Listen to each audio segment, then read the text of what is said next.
லேவி. லேவியை குறித்து, நீ மாசாவிலே பரீட்சை பார்த்து மேரிபாவின் தண்ணீரிடத்தில் வாக்குவாதம் பண்ணின உன் பரிசுத்த புருஷன் வசமாய் உன்னுடைய தும்மீம் ஊரீம் என்பவைகள் இருப்பதாக. தன் தகப்பனுக்கும் தன் தாய்க்கும் நான் உங்களை பாரேன் என்று சொல்லி தன் சகோதரரை அங்கீகரியாமல் தன் பிள்ளைகளையும் அறியாமல் இருக்கிறவன் வசமாய் அவைகள் இருப்பதாக. அவர்கள் உம்முடைய வார்த்தைகளை கைக்கொண்டு உம்முடைய உடன்படிக்கையை காக்கிறவர்கள். அவர்கள் யாக்கோபுக்கு உம்முடைய நியாயங்களையும் இஸ்ரவேலுக்கு உம்முடைய பிரமாணத்தையும் போதித்து உமது சன்னிதானத்திலே தூப வர்க்கத்தையும் உமது பலிபீடத்தின் மேல் சர்வாங்க தகன பலிகளையும் இடுவார்கள். கர்த்தாவே, அவன் சம்பத்தை ஆசீர்வதித்து அவன் கைக்கிரியின் மேல் பிரியமாயிரும். அவனை பகைத்து அவனுக்கு விரோதமாய் எழும்புகிறவர்கள் திரும்ப எழுந்திராதபடி அவர்களுடைய இடுப்புகளை நொறுக்கிவிடும் என்றான். மோசே லேவி கோத்திரத்தாரை ஆசீர்வதிக்கிறார். மோசேயும் லேவி கோத்திரத்தாய் சேர்ந்தவர். ஆனாலும் மோசே லேவி கோத்திரத்தை பற்றி சொல்லும்போது தன்னை பற்றி விசேஷமாக எதுவும் சொல்லவில்லை. லேவி கோத்திரத்தார் தேவனுடைய கோத்திரத்தார் என்னும் மேன்மையை பெற்றிருக்கிறார்கள். அவர்கள் மோசேயின் கோத்திரத்தார் என்று அழைக்கப்படுவதை விட தேவனுடைய கோத்திரத்தார் என்று அழைக்கப்படுவதே அவர்களுக்கு மேன்மையும் கனமுமாய் இருக்கிறது. மோசே லேவி கோத்திரத்தாரை குறித்து இந்த வசன பகுதியில் விரிவாக சொல்லுகிறார். லேவியர்கள் கர்த்தருக்கு ஊழியம் செய்கிற ஆசாரியராய் இருக்கிறார்கள். அவர்கள் கர்த்தருடைய ஆசாரிய கோத்திரத்தார். ஆசாரியருக்கு தலைவராக இருக்கிறவர் பிரதான ஆசாரியர் என்று அழைக்கப்படுவார். இந்த வசன பகுதியில் பிரதான ஆசாரியன் கர்த்தருடைய பரிசுத்த புருஷன் என்று அழைக்கப்படுகிறார். கர்த்தருக்கு பரிசுத்தம் என்னும் வார்த்தைகள் பிரதான ஆசாரியனுடைய நெற்றி பட்டயத்தில் எழுதப்பட்டிருக்கும். மோசே லேவியரை ஆசீர்வதிக்கும் போது லேவியை குறித்து, நீ மாசாவிலே பரீட்சை பார்த்து மேரிபாவின் தண்ணீரிடத்தில் வாக்குவாதம் பண்ணின உன் பரிசுத்த புருஷன் வசமாய் உன்னுடைய தும்மீம் ஊரீம் என்பவைகள் இருப்பதாக என்று சொல்லுகிறார். பிரதான ஆசாரியரே இங்கு பரிசுத்த புருஷன் என்று அழைக்கப்பட்டிருக்கிறார். இதை மாசாவிலும் மேரிபாவிலும் கர்த்தர் உறுதி பண்ணி இருக்கிறார். ஆரோன் மேரிபாவின் தண்ணீர்களை பற்றிய விஷயத்தில் கர்த்தருக்கு விரோதமாக பாவம் செய்தார். இதன் நிமித்தமாக மோசே ஆரோனை பற்றி சொல்லும் போது அவர் மாசாவிலே பரீட்சை பார்த்து மேரிபாவின் தண்ணீரிடத்தில் வாக்குவாதம் பண்ணின பரிசுத்த புருஷன் என்று சொல்லுகிறார். தேவனுடைய நியாய தீர்ப்பு ஆரோன் மீதும் அவருடைய சந்ததியார் மீதும் வந்தது. பின்பு கர்த்தர் மோசேயையும் ஆரோனையும் நோக்கி, இஸ்ரவேல் புத்திரரின் கண்களுக்கு முன்பாக என்னை பரிசுத்தம் பண்ணும்படி நீங்கள் என்னை விசுவாசியாமற் போனபடியினால் இந்த சபையாருக்கு நான் கொடுத்த தேசத்திற்குள் நீங்கள் அவர்களை கொண்டு போவதில்லை என்றார். எண்ணாகமம் 20:12. ஆரோன் மேரிபாவின் தண்ணீரிடத்தில் வாக்குவாதம் பண்ணினாலும் அவர் மற்றொரு மேரிபாவிலே கர்த்தர் மீது விசுவாசமாகவும் பக்தி வைராக்கியமாகவும் இருக்கிறார். இஸ்ரவேல் புத்திரர் வாதாடினதின் நிமித்தமும் கர்த்தர் எங்கள் நடுவில் இருக்கிறாரா இல்லையா என்று அவர்கள் கர்த்தரை பரீட்சை பார்த்தது நிமித்தமும் அவன் அந்த ஸ்தலத்திற்கு மாசா என்றும் மேரிபா என்றும் பெயரிட்டான். யாத்திராகமம் 17:7. ஆரோன் முந்தின மேரிபாவின் தண்ணீரிடத்திலே வாக்குவாதம் பண்ணினாலும் இரண்டாவது மேரிபாவினிடத்தில் கர்த்தருக்கு பக்தி வைராக்கியமாய் இருந்தார். மோசே ஆரோனை பற்றி சொல்லும்போது ஆரோன் வாக்குவாதம் பண்ணியதை பற்றி சொல்லாமல் மற்றொரு மேரிபாவினிடத்தில் இஸ்ரவேல் ஜனங்கள் வாக்குவாதம் பண்ணிய போது ஆரோன் கர்த்தருக்கு பக்தி வைராக்கியமாய் இருந்ததை சொல்லுகிறார் என்று வேத பண்டிதர்கள் விளக்கம் சொல்லுகிறார்கள். ஆரோன் கர்த்தர் மீது விசுவாசம் வைத்து அவர் மீது பக்தி வைராக்கியம் காண்பித்தபடியினால் அவர் பரிசுத்த புருஷனாய் இருக்கிறார். பிரதான ஆசாரிய ஊழியம் ஆரோனிடத்திலும் அவருடைய சந்ததியாரிடத்திலும் தங்கியிருக்க வேண்டும் என்பது மோசேயின் ஜெபம். உன் பரிசுத்த புருஷன் வசமாய் உன்னுடைய தும்மீம் ஊரீம் என்பவைகள் இருப்பதாக என்று மோசே ஆரோனை குறித்து சொல்லுகிறார். தும்மீம் ஊரீம் என்பவைகள் ஆரோனுடைய விசேஷித்த ஊழியங்களுக்காக அவரிடத்தில் கொடுக்கப்பட்டது. அவனோடே பண்ணின என் உடன்படிக்கை ஜீவனும் சமாதானமுமாக இருந்தது. அவன் எனக்கு பயப்படும் பயத்தோடு இருக்க வேண்டும் என்று இவைகளை அவனுக்கு கட்டளையிட்டேன். அப்படியே அவன் என் நாமத்துக்கு பயந்தும் இருந்தான். மல்கியா 2:5. தும்மீம் ஊரீம் என்பவைகள் ஆரோன் வசமாகவே இருக்க வேண்டும் என்றும் அவை ஆரோனை விட்டு எடுக்கப்பட்டு விடக்கூடாது என்றும் மோசே விண்ணப்பம் பண்ணுகிறார். மோசே இந்த வசன பகுதியில் தும்மீம் ஊரீம் என்பவைகளை குறித்து ஆசீர்வாதமான வார்த்தைகளை சொல்லியிருந்தாலும் இஸ்ரவேல் ஜனத்தார் பாபிலோன் தேசத்து சிறையிருப்புக்கு போன காலத்தில் தும்மீம் ஊரீம் என்பவைகள் காணாமல் போயிற்று. அதன் பின்பு அவை கண்டுபிடிக்கப்படவும் இல்லை. எஸ்ரா, நெகேமியா, செருபாபேல் ஆகியோரின் காலத்தில் இரண்டாவது தேவாலயம் கட்டப்பட்ட போது தும்மீம் ஊரீம் என்பவைகளை பற்றிய குறிப்பு எதுவும் காணப்படவில்லை. தும்மீம் ஐக்கியத்திற்கும் ஊரீம் வெளிச்சத்திற்கும் அடையாளம். யூதா கோத்திரத்தார் தங்களுக்குள் ஒற்றுமையாகவும் ஐக்கியமாகவும் இருக்க வேண்டும். அவர்கள் மத்தியிலே கர்த்தருடைய வார்த்தையை குறித்து வெளிச்சம் காணப்பட வேண்டும். கர்த்தருடைய பிரதான ஆசாரியர்கள் நீதிமான்களாகவும் வேத வாக்கியங்களை கற்று தேர்ச்சி பெற்றவர்களாகவும் இருக்க வேண்டும். புதிய ஏற்பாட்டு காலத்தில் இயேசு கிறிஸ்துவின் சுவிசேஷத்தை ஜனங்கள் மத்தியிலே பிரசங்கம் செய்கிற ஊழியக்காரர்களுக்காகவும் நாம் இப்படிப்பட்ட ஜெபத்தை ஏறெடுக்க வேண்டும். கர்த்தருடைய ஊழியக்காரர்கள் தெளிந்த சிந்தனை உள்ளவர்களாகவும் பரிசுத்தமான இருதயம் உள்ளவர்களாகவும் இருக்க வேண்டும். ஊழியக்காரர்களிடத்தில் வேத அறிவும் பரிசுத்தமும் காணப்பட வேண்டும். இவை இரண்டும் இருந்தால்தான் அவர்கள் பூரணமான ஊழியக்காரர்களாக இருப்பார்கள். பிரதான ஆசாரியருக்கு கீழே ஆசாரியரும் லேவியரும் ஊழியம் செய்கிறார்கள்.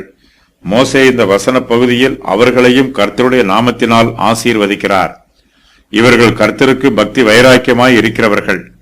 இஸ்ரவேல் புத்திரர் வனாந்திரத்திலே பொன் கன்றுக்குட்டியை வார்ப்பித்து அதை தங்களுக்கு தெய்வமாக்கி ஆராதித்த போது லேவியர்கள் அந்த விக்கிரகத்தை ஆராதியாமல் அவர்களை விட்டு விலகி இருந்தார்கள். அவர்கள் தங்களுடைய பரிசுத்தத்தை காத்துக் கொண்டார்கள். பாளையத்தின் வாசலில் நின்று கர்த்தருடைய பட்சத்தில் இருக்கிறவர்கள் யார்? அவர்கள் என்னிடத்தில் சேர கடவர்கள் என்றான். அப்பொழுது லேவியின் புத்திரர் எல்லாரும் அவரிடத்தில் கூடி வந்தார்கள். யாத்திராகமம் 32:26. லேவி கோத்திரத்தார் இஸ்ரவேல் புத்திரர் மத்தியிலே காணப்பட்ட பொதுவான மீறுதல்களுக்கும் அக்கிரமங்களுக்கும் விலகி பரிசுத்தமாய் ஜீவித்தார்கள். இஸ்ரவேல் கோத்திரத்தார் தங்கியிருந்த பாளையங்களிலும் கானான் தேசத்திலும் லேவியர்கள் கர்த்தருக்கு பரிசுத்தமானவர்களாய் இருந்தார்கள். தாங்கள் பரிசுத்தமாய் ஜீவிப்பது மாத்திரமல்ல, லேவியர்கள் பாவம் செய்கிறவர்களுக்கு விரோதமாக சாட்சியாகவும் ஜீவித்தார்கள். கோராகின் கூட்டத்தார் கர்த்தருக்கு விரோதமாக பாவம் செய்தபோது கோராகின் புத்திரர் அந்த பாவத்திற்கு பங்காளிகளாக இருக்கவில்லை. பாவம் செய்தவர்கள் மீது கர்த்தருடைய நியாய தீர்ப்பு வந்தது. கோராகின் புத்திரரோ கர்த்தருடைய கோபத்துக்கு தப்பித்துக் கொண்டார்கள். பூமி தன் வாயை திறந்து அவர்களையும் கோராகையும் விழுங்கினதினாலும் அக்கினி 250 பேரை பட்சித்ததினாலும் அந்த கூட்டத்தார் செத்து ஒரு அடையாளமானார்கள். கோராகின் குமாரரோ சாகவில்லை. எண்ணாகமம் 26:10-11.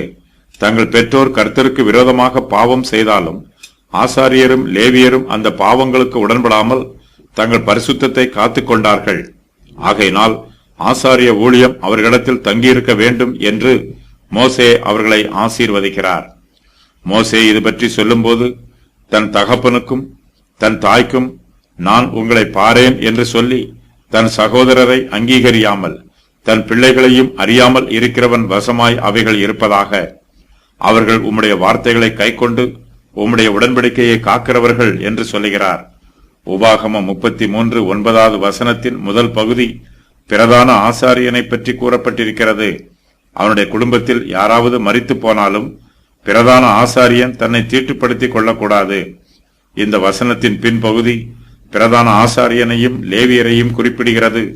அவர்கள் தேவனுக்கு முதலிடம் கொடுக்கிறார்கள். கர்த்தர் மீது தாங்கள் வைராக்கியம் காண்பிப்பதினால் பாவம் செய்தவர்கள் தங்கள் சகோதரராக இருந்தாலும் அவர்களை கொன்று போடுவார்கள். லேவி கோத்திரத்தார் கர்த்தருடைய வார்த்தைகளை இஸ்ரவேல் ஜனத்தாருக்கு போதிக்கிறவர்கள். அவர்கள் ஆசரிப்பு கூடாரத்திலே பணிவிடை ஊழியங்களை செய்கிறவர்கள். அவர்கள் கர்த்தரிடத்தில் பக்தி வைராக்கியமாய் இருக்கிறவர்கள். லேவி கோத்திரத்தார் கர்த்தருடைய பரிசுத்தமான காரியங்களில் ஊழியம் செய்வதனால் கர்த்தருடைய விசேஷித்த ஆசீர்வாதங்கள் அவர்கள் மத்தியிலே தங்கியிருக்க வேண்டும் என்று மோசே அவர்களை ஆசீர்வதிக்கிறார். ஆசாரியரும் லேவியரும் இஸ்ரவேல் ஜனத்தார் மத்தியிலே கர்த்தருக்காக ஊழியம் செய்கிறவர்கள். அவர்கள் யாக்கோபுக்கு உம்முடைய நியாயத்தையும் இஸ்ரவேலுக்கு உம்முடைய பிரமாணத்தையும் போதிப்பார்கள் என்று மோசே லேவி கோத்திரத்தாரின் ஊழியத்தை பற்றி சொல்லுகிறார். இஸ்ரவேல் புத்திரர் சபையாக கூடி வரும்போது லேவியர்கள் அவர்கள் மத்தியிலே மோசேயின் நியாயப்பிரமாண வார்த்தைகளை வாசித்து ஜனங்களுக்கு போதிப்பார்கள். யெசுவா, பானி, சரபியா, யாமின், அக்குப், சபதாயி, ஒதியா, மாசையா, கேலி, அசரியா, யோசபாத், ஆனான், பெலாயா என்பவர்களும் லேவியரும் நியாயப்பிரமாணத்தை ஜனங்களுக்கு விளங்க பண்ணினார்கள். ஜனங்கள் தங்கள் நிலையிலே நின்றார்கள். அவர்கள் தேவனுடைய நியாயப்பிரமாண புஸ்தகத்தை தீர்க்கமாய் வாசித்து அர்த்தம் சொல்லி வாசித்ததை அவர்களுக்கு விளங்க பண்ணினார்கள். நெகேமியா 8:7-8. இஸ்ரவேல் புத்திரர் தங்களுடைய வழக்குகளையும் வியாச்சியங்களையும் நியாயாதிபதிகளிடத்தில் வந்து சொல்லுவார்கள். நியாயாதிபதிகளால் தீர்த்து வைக்க முடியாத வழக்குகள், மிகவும் குழப்பமான கடினமான வியாச்சியங்கள் ஆகியவற்றை ஆசாரியரும் லேவியரும் தீர்த்து வைப்பார்கள். ஊரீம் தும்மீம் ஆகியவை பிரதான ஆசாரியரின் கையில் இருக்கிறது. அந்த ஆசாரியன் அவைகளை பயன்படுத்தி கர்த்தருடைய சித்தத்தை அறிந்து கொண்டு கடினமான வழக்குகளுக்கு தீர்ப்பு சொல்லுவார். இவர்களோட கூட சமாயா, நெதனியா, செபதியா, ஆசகேல், செமிரமோத், யோனத்தான், அதோனியா, தொபியா, தோபாத்தோனியா என்னும் லேவியரையும் இவர்களோட கூட ஆசாரியரான எலிஷாமாவையும் யோராமையும் அனுப்பினான். இவர்கள் யூதாவிலே உபதேசித்து கர்த்தருடைய வேத புஸ்தகத்தை வைத்துக் கொண்டு யூதாவின் பட்டணங்களில் எல்லாம் திரிந்து ஜனங்களுக்கு போதித்தார்கள். 2 நாளாகமம் 17:8-9. லேவியர்கள் கர்த்தருக்காக இஸ்ரவேல் ஜனத்தார் மத்தியிலே ஊழியம் செய்தது போல அவர்கள் இஸ்ரவேல் ஜனங்களுக்காக கர்த்தருடைய சந்நிதியிலும் ஊழியம் செய்கிறார்கள். அவர்கள் கர்த்தருடைய சந்நிதியில் இஸ்ரவேல் புத்திரருக்காக தூப வர்க்கத்தையும் பலிகளையும் செலுத்துகிறார்கள். மோசே லேவியருடைய ஊழியத்தை பற்றி சொல்லும் போது அவர்கள் கர்த்தருடைய சன்னிதானத்திலே தூப வர்க்கத்தையும் உமது பலிபீடத்தின் மேல் சர்வாங்க தகன பலிகளையும் இடுவார்கள் என்று சொல்லுகிறார். இஸ்ரவேல் ஜனத்தாருடைய பாவங்கள் நிவர்த்தி பண்ணப்பட வேண்டும். அவர்களுக்கு கர்த்தருடைய விசேஷித்த கிருபைகளும் சிலாக்கியங்களும் கிடைக்க வேண்டும். இதற்காகவே அவர்கள் கர்த்தருடைய சன்னிதானத்திலே பலிகளையும் தூபங்களையும் செலுத்துகிறார்கள். இஸ்ரவேல் ஜனத்தாருக்கு கர்த்தருடைய பிரமாணம் தெரிந்திருக்க வேண்டும். இதற்காக ஆசாரியர்கள் இஸ்ரவேல் ஜனத்தாருக்கு கர்த்தருடைய நியாயங்களையும் பிரமாணத்தையும் போதிக்கிறார்கள். இவையெல்லாம் ஆசாரியருடைய ஊழியங்கள்.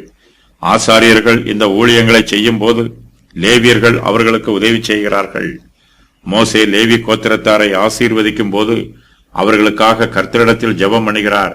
கர்த்தாவே, அவன் சம்பத்தை ஆசீர்வதித்து அவன் கைக்கிரியைகளின் மேல் பிரியமாயிரும். அவனை பகைத்து அவனுக்கு விரோதமாய் எழும்புகிறவர்கள் திரும்ப எழுந்திராதபடி அவர்களுடைய இடுப்புகளை நொறுக்கிவிடும் என்று மோசே ஜெபம் பண்ணுகிறார். கர்த்தர் லேவி கோத்திரத்தாருடைய சம்பத்துக்களை ஆசீர்வதிக்க வேண்டும். கர்த்தர் அவர்களுடைய கைக்கிரியையின் மேல் பிரியமாய் இருக்க வேண்டும். கர்த்தர் அவர்களுக்கு அதிகமான கிருபைகளை கொடுக்க வேண்டும். அவர்கள் கர்த்தருடைய சன்னிதானத்தில் ஆசாரிய ஊழியம் செய்வதற்கு மேலும் மேலும் தகுதியுள்ளவர்களாய் இருக்க வேண்டும்.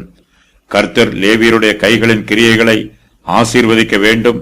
கர்த்தருடைய சன்னிதானத்தில் தூபம் காட்டுவது, பலி செலுத்துவது ஆகியவை ஆசாரியருடைய கைக்கிரியைகள். கர்த்தர் அவர்களுடைய கைக்கிரியைகளின் மேல் பிரியமாய் இருக்கும்போது அவர்கள் செலுத்துகிற பலிகளையும் தூபங்களையும் அங்கீகரிப்பார். லேவியர்கள் கர்த்தருடைய ஊழியத்தை செய்தாலும் அவர்களை பகைத்து அவர்களுக்கு விரோதமாக எழும்புகிற சத்துருக்களும் இருக்கிறார்கள். அவனுக்கு விரோதமாய் எழும்புகிறவர்கள் திரும்ப எழுந்திராதபடி அவர்களுடைய இடுப்புகளை நொறுக்கிவிடும் என்று மோசே லேவியருக்காக கர்த்தருடைய சமூகத்திலே ஜெபம் பண்ணுகிறார். கர்த்தரே லேவியருக்கு சுதந்திரமாக இருக்கிறார்.